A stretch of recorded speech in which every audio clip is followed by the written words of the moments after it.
Feeling stuck on a home repair or upgrade? Whether it's plumbing, HVAC, or electrical, Live Home Help is here to guide you. For just $39.99, our licensed pros walk you through the process, virtually and in real time. From unclogging drains to replacing fixtures or troubleshooting your AC, we make sure you get it done safely and correctly. No guesswork, no costly mistakes, just expert help whenever you need it.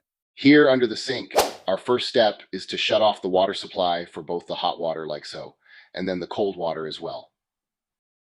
And basically, you want the valves to be perpendicular to the lines, and that's how you know they're closed.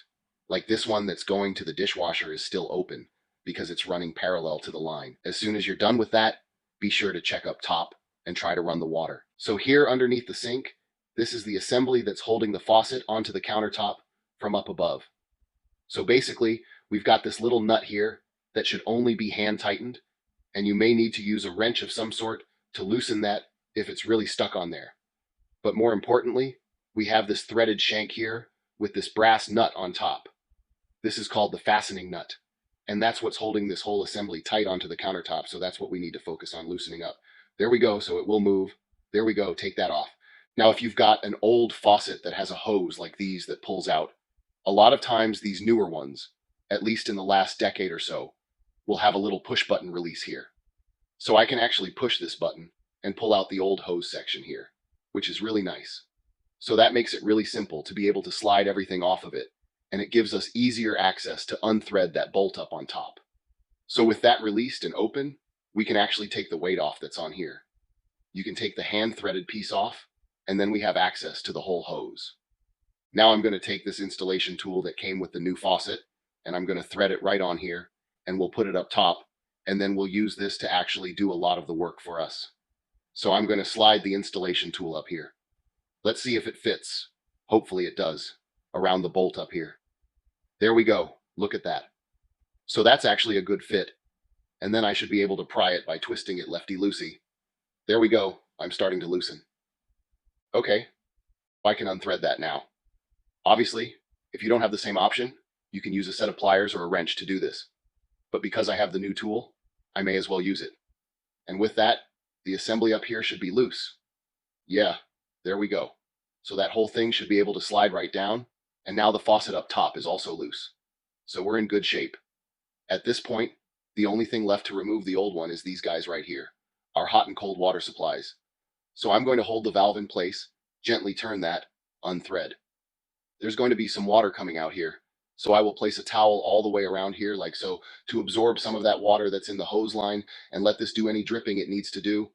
Okay, from here, we should be free to pull the entire faucet and assembly out from the top. It's going to be a little tricky to fit everything out all the way down, out with the old. Next, we're going to prep the installation for the new faucet. Now, if you've got 3 holes or 2 holes in here, then you may need to use this plate. And so the plate can sit right here, and then it's got a gasket that goes underneath it here with a nice rubber seal. So basically, this would sit on here like so, and then we'd put this on to cover it up like that, put it into place, and then continue from there.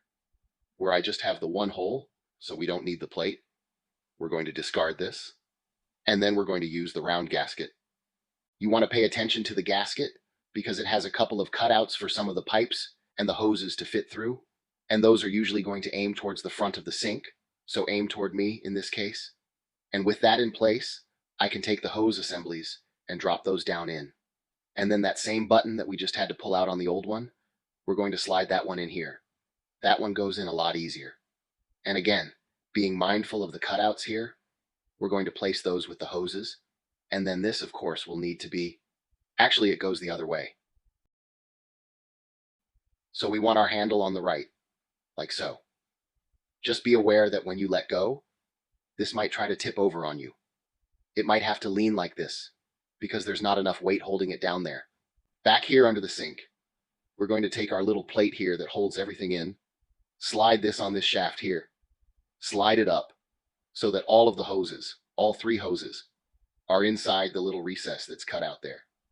To make things easier, I'm just going to use the installation tool, thread that up here.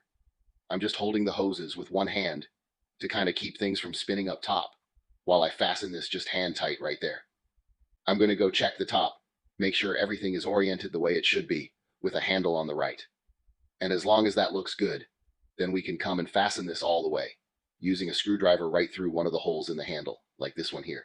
There's one on the bottom as well. And I'm going to thread a screwdriver through here and just twist that the rest of the way. Doesn't have to be super, super tight. That should do it. Now back up top, we're going to feed the hose through the faucet, and this has got the white rounded end that's going to snap into the fixture down below. We'll feed that in pretty much all the way, and it'll stop itself, but don't let it go too far there. So now that we fed this through, we can pop off this protective cap here. That's just to help it slide down the faucet, and we won't need that anymore.